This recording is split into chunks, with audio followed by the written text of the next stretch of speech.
Hey everyone! Today we're jumping into a huge new study that's finally starting to crack open a pretty terrifying medical mystery: severe encephalitis. We're going to look at what really happens to patients who survive, all thanks to a year-long investigation just published in JAMA Network Open. It's giving us some answers we've needed for a long time. So just imagine this for a second.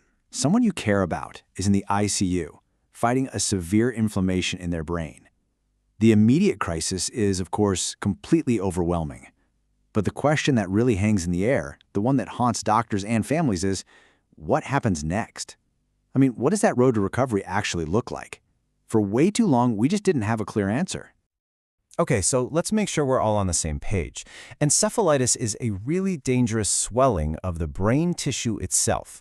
Now, this can be kicked off by an infection, think something like the herpes simplex virus, or, and this is key, it can be caused by the body's own immune system getting confused and attacking the brain by mistake. Either way, the result is something doctors call acute encephalopathy, which is basically a sudden, scary change in a person's mental state. And that leads us right into the first chapter of this story, a really dangerous brain mystery that a team of researchers was determined to solve. Here's the thing. While doctors have gotten way better at handling the immediate life-or-death part of the illness, what comes after has been a total black box. You know, what does life look like at 3 months, 6 months? What about a full year later? This massive gap in our knowledge is frankly terrifying for patients and their families. And filling that gap is exactly what this new research aimed to do. So, how in the world do you go about solving a mystery like this one? Well, a team of researchers over in France designed this huge, year-long investigation to finally get some real data. They called their project the Encephalitica Study, and their method was pretty brilliant in its simplicity. Step 1, they enrolled 310 adults who were all critically ill with encephalitis, and they did this across 31 different intensive care units. Step 2, they got to work trying to figure out the exact cause for every single patient. And step 3, they followed every one of those patients for an entire year to see exactly what happened to them. Now, you can't just ask someone, how's the recovery going? You need a consistent way to measure it. So the researchers used a tool called the Modified Ranking Scale, or MRS. The easiest way to think about it is like a scale of independence. A low score, say 0 to 2, is great. It means you're functionally independent. But a score from 3 to 6, well, that signals anything from moderate to severe disability all the way to death. This scale is going to be the key to understanding their findings. All right, so the investigation is up and running, and the first clues start to trickle in. And what they found right at that 3-month mark was incredibly stark. It was basically a coin toss. Just 3 months into recovery, the numbers were really sobering. A staggering 51.9% of patients, so more than half, had what's called an unfavorable outcome. That means they were either left with a serious disability or had already passed away. And if you dig into that number, the reality is even more grim. Of that group, 27.1%, that's more than a quarter of all the patients in the study, had died within those first 3 months. It's just a brutal reminder of how incredibly dangerous this condition is. So the big question is, what factors seem to push the odds one way or the other? The analysis pointed to a few key things. 2 factors really increase the risk of a bad outcome: being older and having a compromised immune system. But they also found a clue of hope. Getting an IV of the antiviral drug acyclovir right on the very first day in the ICU, that was linked with a lower risk of a poor outcome. It actually gave patients a better shot. But listen, this story does not end at 3 months. Not even close.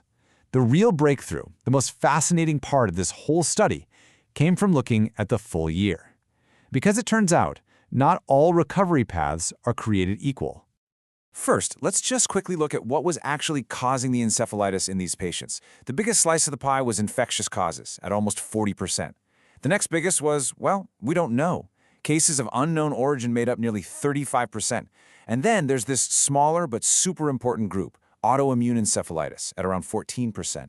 Now, I want you to really lock that autoimmune group in your mind. Okay, check this out, because this is where it gets really interesting.